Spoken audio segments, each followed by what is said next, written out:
Bismillahirrahmanirrahim. Assalamualaikum warahmatullahi wabarakatuh.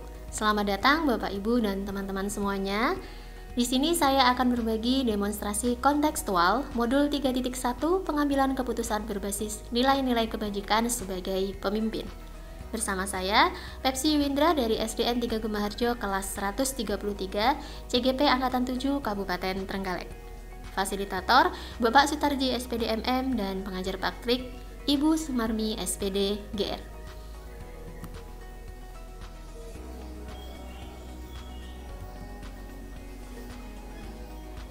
Adapun tujuan dalam demonstrasi kontekstual kali ini yakni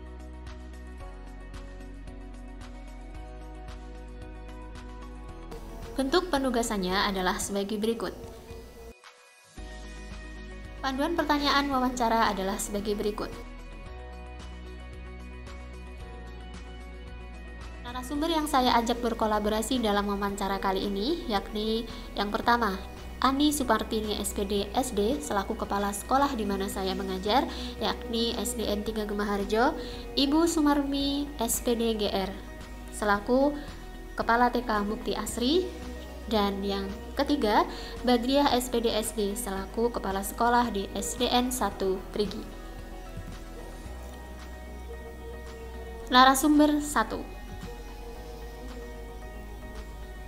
Beliau merupakan kepala sekolah di tempat saya mengajar, yakni Ibu Ani Sumartini SPD SD, dan mode yang kami gunakan adalah mode luring atau tatap muka secara langsung. Berikut dokumentasi kegiatan kami. Selanjutnya, berikut video sekilas tentang wawancara kami.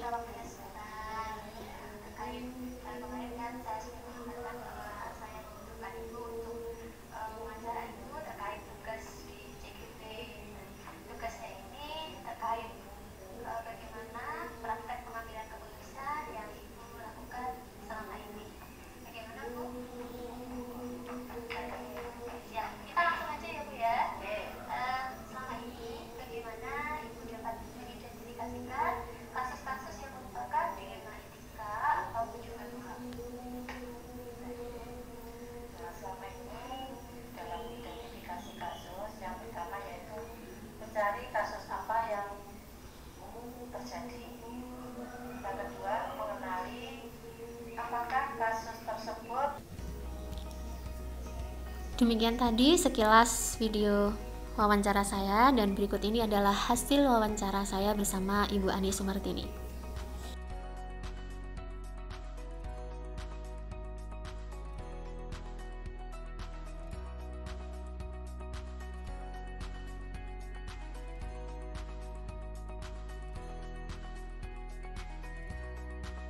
Selanjutnya narasumber kedua. Beliau adalah Ibu Sumarmi SPD GR, Kepala TK Mukti Asri. Wawancara yang kami lakukan dengan mode daring via Google Meet. Dan berikut ini merupakan dokumentasi foto kegiatan saat kami wawancara.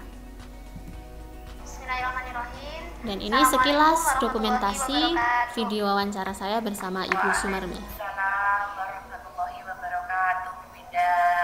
Bu Marmi, selamat malam Ibu. Selamat malam Bu Wida. Gimana dengan Bu Wida, sehat? Alhamdulillah sehat Bu. Mohon maaf Bu malam-malam mengganggu panjenengan. Oh iya Bu Wida. Adakah yang bisa saya bantu Bu Wida? Kok tumben sekali malam-malam menghubungi saya?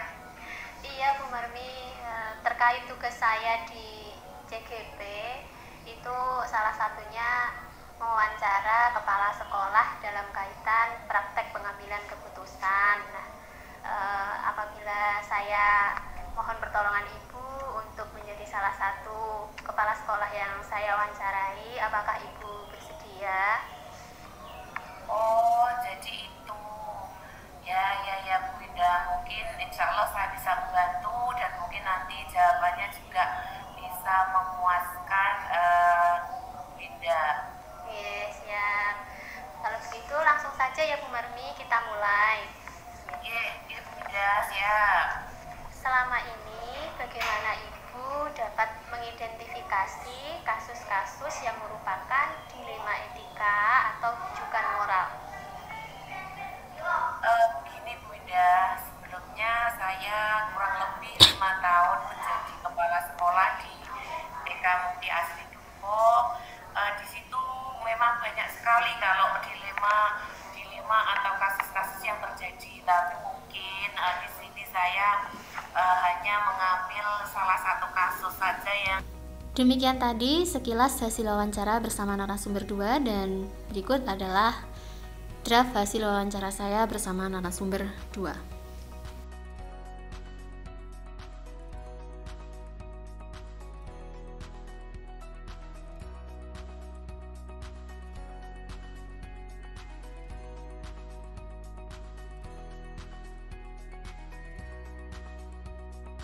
Selanjutnya narasumber 3. Beliau adalah Ibu Badriah SPD, Kepala Sekolah SDN 1 Perigi. Mode yang saya lakukan atau kami lakukan adalah mode luring, tatap muka secara langsung, dan berikut adalah dokumentasi foto kegiatan wawancara kami. Berikut adalah sekilas hasil wawancara saya bersama narasumber 3.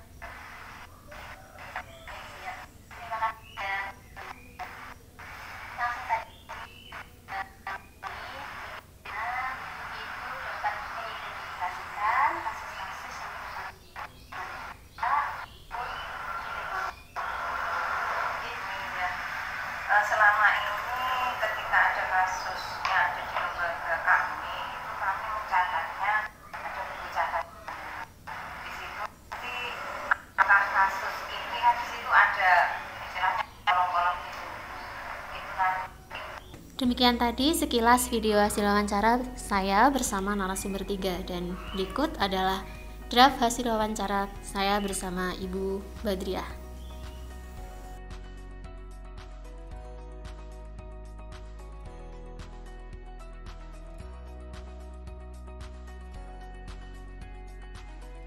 Demikian tadi hasil dokumentasi wawancara saya bersama ketiga narasumber, dan berikut ini adalah hasil refleksi saya terhadap hasil wawancara.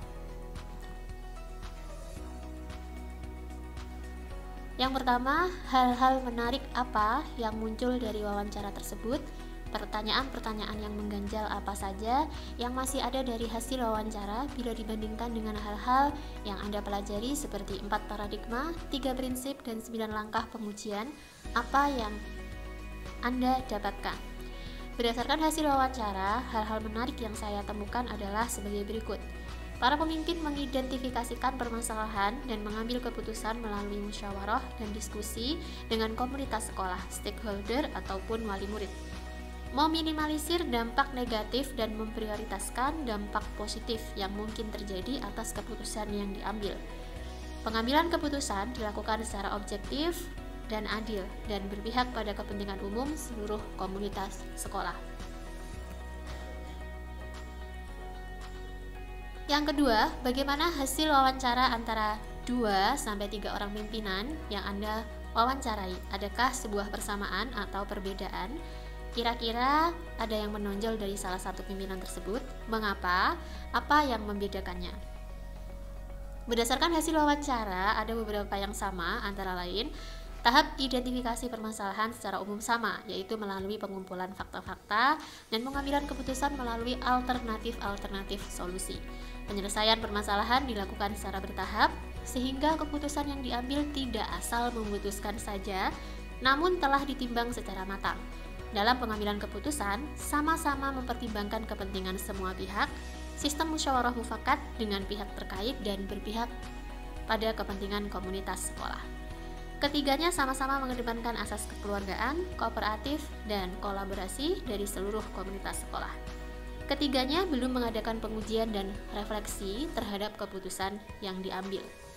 Sedangkan hal-hal yang berbeda antara lain, pimpinan yang pertama dan kedua mengedepankan diskusi dan kolaborasi terhadap permasalahan, sedangkan pimpinan ketiga menonjolkan analisis dan konfirmasi masalah yang kemudian menjadi pertimbangan dalam pengambilan keputusan. Pimpinan ke-1 dan kedua tidak memiliki tata kala atau jadwal dalam mengambil keputusan. Mereka mengambil keputusan secara kondisional sesuai jenis permasalahan yang terjadi. Sedangkan untuk pimpinan yang ketiga memiliki waktu atau jadwal khusus sesuai laporan khusus dalam buku catatan. Sementara itu, sesuai dengan analisis saya, yang lebih menonjol dalam tahap-tahap pengambilan keputusan adalah pimpinan kedua karena lebih sesuai dengan langkah-langkah di modul 3.1. Selanjutnya, apa rencana ke depan para pemimpin dalam menjalani pengambilan keputusan yang mengandung unsur dilema etika? Bagaimana mereka bisa mengukur efektivitas pengambilan keputusan mereka? Rencana ke depan para pemimpin jika dihadapkan dengan masalah dilema etika adalah melalui analisa permasalahan secara runtut dan lengkap. Setelah melakukan wawancara ini, mereka tertarik untuk konsep pengambilan keputusan berdasarkan 4 paradigma, 3 prinsip, dan 9 langkah pengujian keputusan. Para pimpinan dapat mengukur efektivitas pengambilan keputusan mereka dengan cara melakukan uji benar salah, serta kemudian melakukan refleksi dan evaluasi ketercapaian keputusan yang diambil berdasarkan apa yang sudah berjalan dan masukan dari beberapa pihak terkait menjalankan keputusan tersebut. Selanjutnya, bagaimana Anda sendiri akan menerapkan pengambilan keputusan dilema etika pada lingkungan Anda, pada murid-murid Anda, dan pada kolega guru-guru Anda yang lain? Kapan Anda menerapkannya?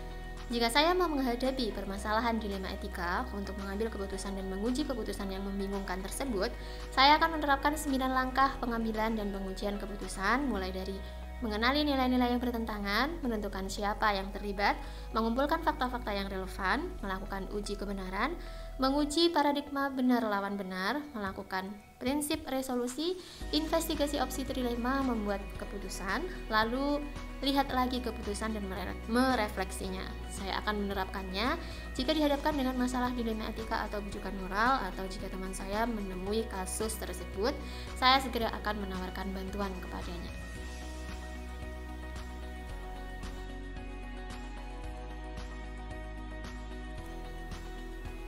Terima kasih, demikian demonstrasi kontekstual dari saya. Mudah-mudahan bermanfaat, mudah-mudahan menginspirasi. Mohon maaf apabila ada yang kurang berkenan. Sekian dari saya. Wassalamualaikum warahmatullahi wabarakatuh. Salam guru penggerak. Tergerak, bergerak, menggerakkan.